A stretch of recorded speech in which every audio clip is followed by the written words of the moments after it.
നേരം വളരെ ഇരുട്ടിയിരിക്കുന്നു. കാവുംപുറത്തെ കാത്തിരിപ്പ് പുരയിൽ ഞാൻ മാത്രമായിരിക്കുന്നു. ആകെ വരാനുള്ളത് ഒരേ ഒരു ബസ് മാത്രം. അതിൻ്റെ കാര്യത്തിൽ വലിയ ഉറപ്പൊന്നും പറയാനാകില്ല. ആ ബസ്സിൻ്റെ പേര് തന്നെ കാണാമറയത്ത് എന്നാണ്. വിശ്വസിച്ച് ആരും അതിൽ പരമാവധി കയറില്ല. കാരണം ഒരു ട്രിപ്പ് രാത്രിയിൽ മാത്രം പോകുന്ന പ്രേതപ്പുര എന്ന ഇരട്ടപ്പേരിനാൽ അറിയപ്പെടുന്നു. അതിൽ നമുക്ക് എത്തേണ്ടടുത്ത് എത്തുമെന്ന് ഒരു നിശ്ചയവും ഇല്ല. കരിങ്കൽ മുക്കിൽ നിന്നും കനലാടും കുന്നിലേക്ക് പോകുന്ന ആ ബസ്സിൻ്റെ കണ്ടക്ടറും ഡ്രൈവറും 40 വയസ്സ് പ്രായം തോന്നിക്കും സ്ത്രീകളാണ്. ആരോടും സംസാരിക്കാത്ത അവരിലെ ഭാവം യാത്രക്കാരിൽ തെല്ലും ഭയമുളവാക്കുന്നു. നേരം 10 മണിയായി. ബസ് വരേണ്ട സമയമായിരിക്കുന്നു. ഞാൻ ദൂരെ നോക്കി. ഭാഗ്യം അത് വരണുണ്ടെന്ന് തോന്നുന്നു. മരച്ചില്ലകൾക്കിടയിലൂടെ ചിതറി വരുന്ന ഹെഡ്ലൈറ്റിൻ്റെ പ്രകാശം അടുത്തേക്ക് വരുന്നുണ്ട്. അലറിക്കരഞ്ഞുള്ള ഹോൺ മുഴക്കി നിമിഷങ്ങൾക്കകം അത് എഞ്ചിൻ്റെ ഇരപ്പോട് എൻ്റെ മുന്നിൽ വന്നു നിന്നു. ഡോറില്ലാത്ത വാതിലിലൂടെ ഞാൻ പച്ചക്കറി സഞ്ചിയും തൂക്കി ഓടിക്കയറി. ഇരിക്കുന്നതിന് മുന്നേ മൂളി ഇരച്ചുകൊണ്ട് മൺറോഡിനെ ഞെരിച്ചമർത്തി ബസ് പാഞ്ഞു. ഭാഗ്യം, ഒരു യാത്രക്കാരൻ ഇരിപ്പുണ്ട് ലാസ്റ്റ് സീറ്റിൽ. സമാധാനമായി. ബസ്സിനുള്ളിൽ ഇരുണ്ട വെളിച്ചം. പെട്ടെന്ന് കണ്ടക്ടറുടെ ചോദ്യം, എവിടേക്കാണ്? ഞാൻ, കാരാളിമുക്ക്. 12 രൂപ ചില്ലറ വേണം. കനത്തിലുള്ള അവരുടെ മറുപടി, ആകെ 50 രൂപ നോട്ട്. പേടിച്ചതുകൊണ്ട് കൊടുത്തു. ചില്ലറയില്ല, നോക്കട്ടെ, കിട്ടിയാൽ ബാക്കി തരാം. ജീവനിൽ കൊതിയുള്ളതിനാൽ ഞാൻ ഒന്നും മിണ്ടിയില്ല. ബസ് അങ്ങനെ വേഗത്തിൽ പായുന്നുണ്ട്. ടയർ കരിഞ്ഞ മണം മൂക്കിനെ അസ്വസ്ഥമാക്കി. ബസ്സിൻ്റെ സൈഡ് ടാർബട്ട് കാറ്റിൻ്റെ ശക്തിയിൽ ശബ്ദം ഉണ്ടാക്കിക്കൊണ്ടിരുന്നു. ഞാൻ തിരിഞ്ഞു നോക്കി. ആ യാത്രക്കാരൻ ഒരേ ഇരിപ്പാണ്. അനക്കമില്ലാതെ ഉറങ്ങുകയായിരിക്കും. ഞാൻ പതിയെ വെളിയിലേക്ക് നോക്കി. മഴ ചാറി തുടങ്ങി. കുറ്റാക്കുറ്റിരുട്ട്. വെള്ളത്തുള്ളികൾ വണ്ടിക്കുള്ളിലേക്ക് ഇരച്ചു കയറി. മഴ ശക്തമായതോടെ ആ സ്ത്രീ ബസ്സിൻ്റെ ടാർപ്പ താഴ്ത്തിയിട്ടു. പെട്ടെന്ന് എന്തോ അന്ധകാരം അനുഭവപ്പെട്ട പോലെ മനസ്സൊന്ന് പിടഞ്ഞു. ശക്തിയായ മഴയും കാറ്റും കൂടി വന്നു. ബസ്സിൻ്റെ ഗ്ലാസ്സിൽ മരച്ചില്ലകളും ഇലകളും വന്നടിച്ചു വീണുകൊണ്ടിരുന്നു. ഇതൊന്നും കാര്യമാക്കാതെ ആ സ്ത്രീ വണ്ടി വേഗത്തിലാണ് ഓടിക്കുന്നത്. ആകെ ഇരുട്ടായതിനാൽ ഇറങ്ങേണ്ട സ്ഥലവും കാണാൻ കഴിയണില്ല. പെട്ടെന്ന് എൻ്റെ കാലിൽ ഒരു നനവ്. ഞാൻ പതിയെ തറയിലേക്ക് സൂക്ഷിച്ചു നോക്കി. മഴവെള്ളമാണെന്ന് തോന്നുന്നു. ഒലിച്ചു വന്നതാണ് പുറകിൽ നിന്നും. ഒന്നുകൂടി കാലടിപ്പിച്ച് ഒതുക്കി വെച്ച് ഞാൻ ഇരുന്നു. പിന്നെ ഒരു സംശയം. ഞാൻ പതിയെ അതിൽ വിരലൊന്ന് തൊട്ടു മണത്തു നോക്കി. ഇരുന്ന ഇരിപ്പിൽ ഞാൻ സ്തംഭിച്ചുപോയി. പേടിയോടെ ഞാൻ പിറകിലേക്ക് നോക്കി. വെള്ളമെന്ന് കരുതി തൊട്ടത് ചുടുരക്തത്തിൻ്റെ ഗന്ധം. പെട്ടെന്ന് ചീറിപ്പാഞ്ഞ ബസ് എവിടെയോ ഇരച്ചു നിന്ന് വണ്ടിയുടെ എഞ്ചിൻ ഭ്രാന്ത് പിടിച്ച പോലെ അലറിക്കൊണ്ടിരുന്നു. ബസ്സിനുള്ളിൽ കുറ്റാക്കുറ്റിരുട്ട്. മഴയുടെ ഇരമ്പലും മഴവെള്ളം ബസ്സിന് മുകളിൽ ശക്തിയായി പതിക്കുന്ന ശബ്ദം മനസ്സിനെ നിലനിൽക്കുന്ന ഭീതിയിലാഴ്ത്തി. അലറിക്കരയാൻ നാവ് പൊങ്ങണില്ല. ബസ്സിനുള്ളിൽ മരണവീട്ടിലെ കട്ടുമണം നിറഞ്ഞു. എനിക്ക് ആ ഭീതിയിലുള്ള ഇരുട്ടിൽ മനസ്സിലായി, ഞാൻ തനിച്ചാണ് ഇപ്പോൾ. ആ ബസ്സിൽ ജീവനോടെ മരണം മുന്നിൽ കണ്ട എൻ്റെ കാതിലേക്ക് ഗിയർ ഷാഫ്റ്റ് ചലിക്കുന്ന ശബ്ദം പൊടുന്നനെ വന്നു പതിച്ചു. ആക്സിലേറ്റർ മൂളി ഇരച്ചുകൊണ്ട് ഇരുളിലൂടെ കാണാമറയത്തേക്ക് ബസ് ചലിച്ചു തുടങ്ങി. ബസ്സിനുള്ളിൽ ഒരുപാട് യാത്രക്കാരുള്ള പോലെ അടക്കം പറച്ചിലും ചിരിയും. പെട്ടെന്ന് മങ്ങിയ വെളിച്ചം പരന്ന ബസ്സിൻ്റെ ഡ്രൈവർ സീറ്റ് കാലിയാണ്. പേടിച്ചരണ്ട ഞാൻ അലറിക്കരഞ്ഞു. ബസ്സിനുള്ളിൽ ഓടി കമ്പിയിൽ തട്ടി വീണ എൻ്റെ കണ്ണുകളെ തീക്കനലിൽ അകപ്പെട്ട ഭീതിയിൽ വിശ്വസിക്കാനാകാത്ത വിധം അലറിക്കരഞ്ഞ ഞാൻ ദുർമരണത്തിൻ ആത്മാക്കൾ നിറഞ്ഞ ബസ്സിൻ്റെ പടിക്കെട്ടിലടിച്ചു വീണു. ഇരുളിൽ മറഞ്ഞ മനസ്സിലേക്ക് തണുത്ത വെള്ളം പതിച്ച പോലൊരു തോന്നൽ. പതിയെ കണ്ണു തുറന്നു. ചാടി എണീച്ച ഞാൻ ചുറ്റും നോക്കി. മുൻപിൽ കാണാരേട്ടൻ. എന്താ മോനെ, എന്നാ പറ്റിയേ? നീ എന്തിനാണ് ഇവിടെ ഈ മഴയത്ത് കിടന്നത്? എന്താണ് സംഭവിച്ചത്? നിൻ്റെ ദേഹം വല്ലതും മുറിഞ്ഞോ? തുണി നിറച്ചും ചോര. ചോദ്യങ്ങൾ ഞാൻ കേൾക്കുന്നുണ്ട്, പക്ഷേ മറുപടി പറയാൻ പറ്റണില്ല. കണാരേട്ടാ, ഞാൻ പറയാം എല്ലാം. വാ, നമുക്ക് പോകാം, വീട്ടിലേക്ക് പോകാം. ഒന്നും മനസ്സിലാവാത്ത പോലെ ഞാൻ സ്ഥലമൊക്കെ വീക്ഷിച്ചു. ഞാൻ ഇറങ്ങേണ്ട കാരാളിമുക്ക് തന്നെ. ദേ എൻ്റെ പച്ചക്കറി സഞ്ചി. നടത്തത്തിനിടയിൽ മനസ്സ് തിരിഞ്ഞു നോക്കി. അപ്പോൾ ഇന്നലെ സംഭവിച്ചതെല്ലാം എൻ്റെ തോന്നലാണോ? പിന്നെ എങ്ങനെ എൻ്റെ ദേഹത്ത് രക്തത്തിൻ്റെ കറ പറ്റി? ആരാണ് ഇന്നലെ കൊല ചെയ്യപ്പെട്ടത്? ചോദ്യങ്ങൾ ബാക്കിയാക്കി ഞങ്ങൾ വീട്ടിലെത്തി. ചെന്നതും അങ്ങേ തലക്കലെ ജാനു ചേച്ചിയുടെ വീട്ടിൽ കൂട്ടം നിലവിളിയും ആൾക്കൂട്ടം. ചെന്നപാടെ വെപ്രാളത്തോടെ ഞാൻ എന്താ പറയാനോട്ടെ അവനെ, അത് നമ്മുടെ ജാനു ചേച്ചിയുടെ മോള് തുമ്പിക്കുട്ടിയെ. ശബ്ദം ഇടറിയാൻ കണാരേട്ടൻ്റെ കണ്ണു നിറഞ്ഞു. ആരും ഇന്നലെ രാത്രിയിൽ അതിക്രൂരമായി ബലാത്സംഗം ചെയ്തു കൊന്നു. ഇന്ന് രാവിലെ ആ കുഞ്ഞിനെ ആ ഈടിയുടെ പൊത്തിൽ നിന്നും ആളുകൾ കണ്ടെത്തുകയായിരുന്നു. എൻ്റെ കൂടെ കളിച്ചു ചിരിച്ച് ഓടിക്കളിച്ച് എൻ്റെ കുഞ്ഞി തുമ്പിക്കുട്ടി. അയ്യോ ദൈവമേ, അലറിക്കരഞ്ഞ ഞാൻ തളർന്നിരുന്നു. എന്തിനാ ദൈവമേ ആ പിഞ്ചു കുഞ്ഞിനോട് ഈ ക്രൂരത ചെയ്തത്? ഏത് മഹാഭാവിയാണ് അത്? അലറിക്കരഞ്ഞ് ഞാൻ തുമ്പിയുടെ അരികത്തേക്ക് കൂടിയ നാട്ടുകാരുടെ ഇടയിലൂടെ ഓടിച്ചെന്ന എനിക്ക് തുണിയിൽ പൊതിഞ്ഞ ഒരു കുഞ്ഞു പൊതി മാത്രമാണ് ഞാൻ കാണാൻ കഴിഞ്ഞത്.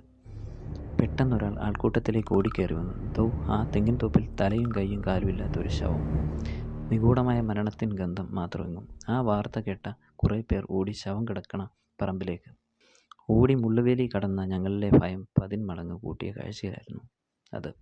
മുന്നിൽ തലയും കൈയും കാലും ഇല്ലാത്ത പാതി ശരീരം മാത്രം. ചിതറിയ മാംസകഷ്ണങ്ങൾ, ചോരപ്പാടുകൾ. അതിൽ പ്രധാനമായ ആണിനെ ആളാക്കം ലിംഗം മുറിച്ച് കളഞ്ഞിരുന്നു. ചുരുക്കി പറഞ്ഞാൽ പടുമരണം. 100 ജന്മത്തിലെ വേദനകൾ ഒരു ജന്മത്തിൽ അനുഭവിച്ച് ആ മനുഷ്യൻ ആരാണെന്ന് ആർക്കും പിടികിട്ടിയില്ല. പോലീസ് വരുന്നതും കാത്ത് ആ ശരീരവും നാട്ടുകാരും കാത്തിരുന്നു. പക്ഷേ എൻ്റെ മനസ്സിൽ ആ മൃതദേഹത്തിലെ വരയൻ ഷർട്ട് കണ്ടു മറന്ന ഓർമ്മ. ഞാൻ ഇന്നലെ രാത്രിയിൽ കണ്ടത് ഇയാളെയാണോ? സംശയം ബാക്കി നിർത്തി ഞാൻ തുമ്പിക്കുട്ടിയുടെ അരികിലേക്ക് ഓടി. ആ കുഞ്ഞു ശരീരത്തിൽ കാമവെറി നടത്തിയ ആ കാലനെ എൻ്റെ മനസ്സും കണ്ണുകളും അന്വേഷിച്ചു തുടങ്ങി. രക്ഷിക്കുന്ന നിയമത്തിന് കൊടുക്കാനല്ല, അറുത്തു കൊല്ലാൻ. നിലവിളിയോടെ ഒരു കിട്ട് പാവയും കളിപ്പാട്ടങ്ങളുമായി ആ അമ്മ തുമ്പിക്കയുടെ നെറ്റിയിൽ ഉമ്മ വെച്ച് കരയുമ്പോൾ കണ്ടു നിന്നവർ നെഞ്ചു കൂട്ടി തേങ്ങി.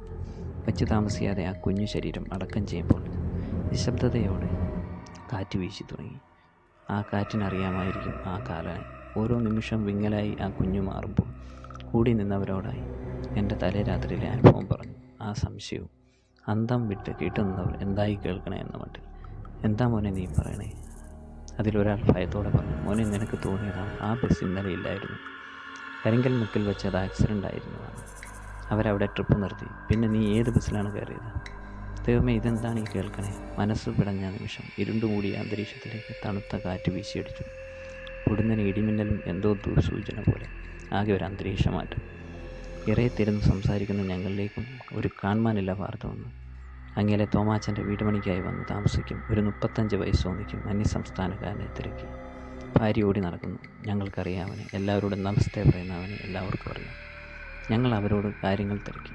ഇന്നലെ രാവിലെ ഇറങ്ങിയതാണ് അവൻ. വരൻ ഷർട്ടിൻ്റെ കാര്യം ഉറപ്പിച്ച ഉടനെ സംശയത്തോടെ ഞങ്ങൾ പോലീസിൻ്റെ ഇൻക്വസ്റ്റ് നടക്കുന്ന പറമ്പിലേക്കും അവരെയും കൊണ്ടോടി ചെന്നപാടെ മൂടിയിട്ടിരിക്കുന്ന ആ പാതി ശരീരം കാണിച്ച നിമിഷം അലറിക്കരഞ്ഞ അവർ കുഴഞ്ഞു വീണു. കുറേ പേർ പിടിച്ചെടുത്ത് മാറ്റി കിടത്തുമ്പോൾ മനസ്സിലെ ചോദ്യങ്ങളുടെ ഉത്തരങ്ങൾ അടുത്തു വന്നതായി തോന്നി. തലേ ദിവസം ദൈവം അവതരിപ്പിച്ചിരുന്നു.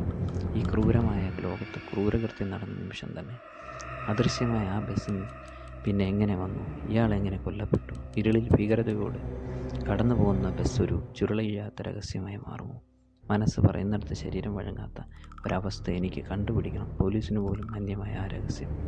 ഞാൻ അന്ന് രാത്രി ആ ബസ്സിനെ കാത്ത് ആളൊഴിഞ്ഞ ആ മുക്കിനായി നിന്നു. സമയങ്ങൾ ഇഞ്ചിഞ്ചായി ചതഞ്ഞാണ് മുന്നോട്ട് നീങ്ങുന്നത്. ജംഗ്ഷനിൽ തെണ്ടി നടക്കും ഒരു ഭ്രാന്തൻ എന്നരികത്ത് വന്നു. എൻ്റെ ഇരുളിൽ തിളങ്ങും കണ്ണുകളിലേക്ക് അയാൾ സൂക്ഷിച്ചു നോക്കി. പേടിയുടെ പിന്നിലേക്ക് മാറി എൻ്റെ കാലിൽ കറുത്തിരുണ്ട ഒരു പൂച്ച പേടിച്ചെടുത്തു. ശബ്ദത്തോടെ ദേഹം ഉരച്ചു നിന്നു. അയാൾ മെല്ലെ അതിനെ നോക്കി ആജ്ഞാപിച്ചു. മല്ലികയെ, മാറി നിൽക്കൂ. ഞാൻ ഒന്നും മനസ്സിലാകാത്ത പോലെ ഇരുട്ടിൽ ചുവന്ന അയാളുടെ കണ്ണിലേക്ക് സൂക്ഷിച്ചു നോക്കി. പെട്ടെന്ന് തല ഉയർത്തി അയാൾ എന്നിലേക്ക് തിരിഞ്ഞു. കുഞ്ഞ്, നീ പേടിക്കണ്ട. പക്ഷെ നീ തേടിയിറങ്ങിയ സത്യം നിനക്ക് ഞാൻ കാണാൻ സാധിക്കില്ല. പ്രതീക്ഷിക്കാതെ അവർ കടന്നു വരും, പ്രതീക്ഷിക്കാതെ അവർ തിരികെ പോകും. അതാണ് കാണാമറിയത്ത്. അയാൾ തുടർന്നു. നീ കണ്ടവർ മനുഷ്യരല്ല, മനുഷ്യജന്മങ്ങളായിരുന്നു. പക്ഷേ ശരീരം പൊള്ളയായ അവരിലെ ഉള്ളറയിൽ നിറയെ സ്വപ്നങ്ങളും ജീവിതവും ആയിരുന്നു. ഈ നശിച്ച ഈ ലോകത്തിലെ ജീർണിച്ച സമ്പ്രദായങ്ങളിൽ ക്രൂരമായി കാമത്തിനിരയായ ജീവനോടെ ഭസ്മമാക്കിയ ജന്മങ്ങളാണവർ. പകുതീരാത്ത അവർ വരും. ഓരോ നിശബ്ദമായ ഇരുട്ടിലും വെന്തുരുകിയ മാംസത്തിൻ ഗന്ധവുമായി. അതേ അവസ്ഥ സംഭവിക്കുമ്പോൾ വരും അവർക്ക് ആവശ്യമുള്ളവരെ തേടി.